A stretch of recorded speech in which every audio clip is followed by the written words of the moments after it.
Hi everyone! As many of you know, I enjoy Japan and just about anything relating to the culture. I wanted to share with you our visit to the Nika Yuko Japanese Garden in Lethbridge, Alberta. This was from our visit in the fall of 2021.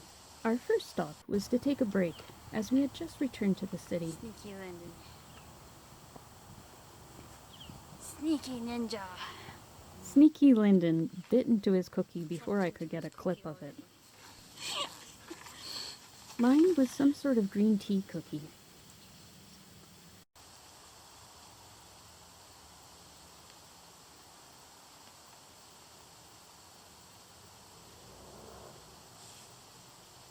Okay, I'll let you eat in peace. After enjoying our snack, we took our time strolling around the garden. The mature trees are really beautiful.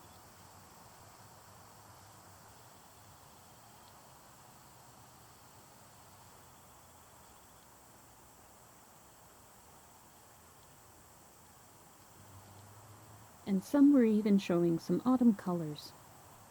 In the early 1900s, Japanese people began to settle in the area and helped work on the high-level bridge and in the coal mines, but many families were forced to relocate there in 1942 during World War II.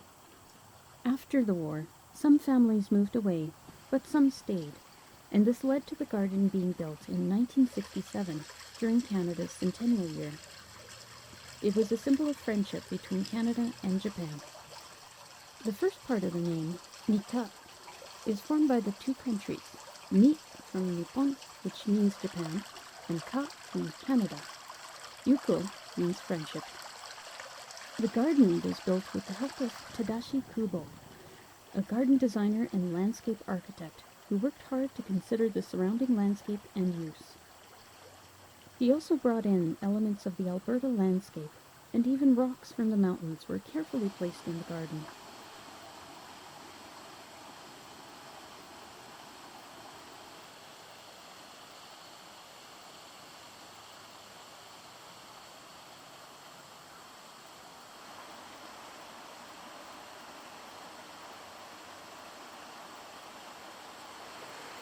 There is also a stone pagoda with 5 tiers, which represent earth, water, fire, wind, and sky.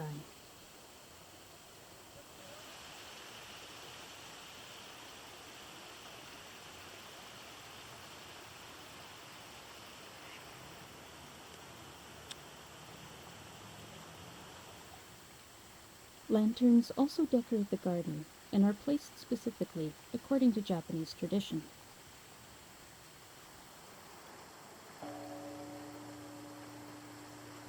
The tone you just heard was from the Friendship Bell, which was cast in Kyoto and created specifically for Nika Yuko.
We spoke to one of the volunteers in the tea house, who mentioned that there's a bit of a friendly rivalry with the Kurimoto Japanese Garden, which is just outside of Edmonton.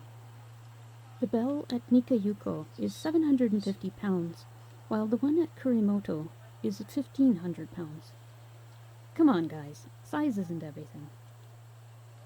The initial tone of this one lasts about 15 seconds and can be heard over 4 kilometers away on a clear day. The lower tone lasts just over 2 minutes.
This open area is not typical of Japanese gardens.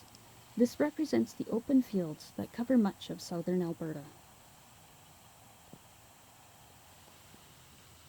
And these rocks represent a shore.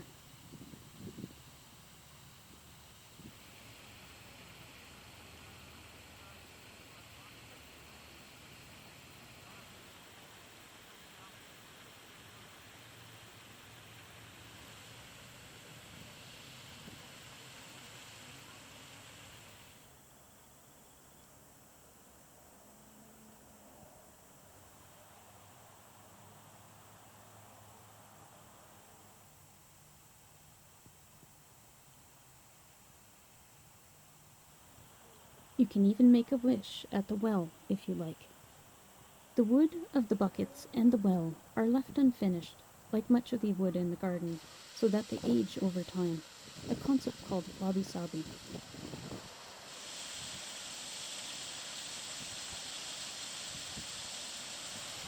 The two-story tea pavilion is the centerpiece of the garden.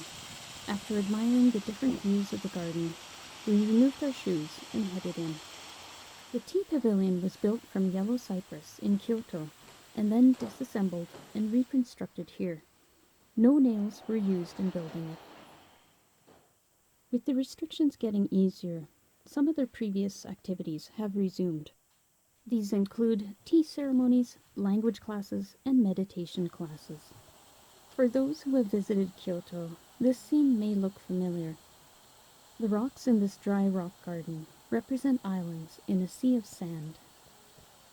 We spent a few moments resting here before moving on.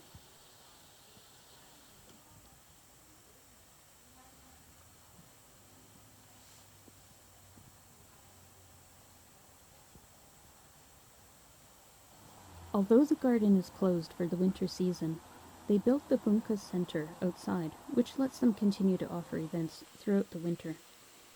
We also spent a few minutes chatting with the volunteer and admiring the collection of books that they had, as well as the other ornaments. Of course, afterwards, we had to visit a nearby restaurant for some delicious sushi to round out the experience. As always, thanks for watching.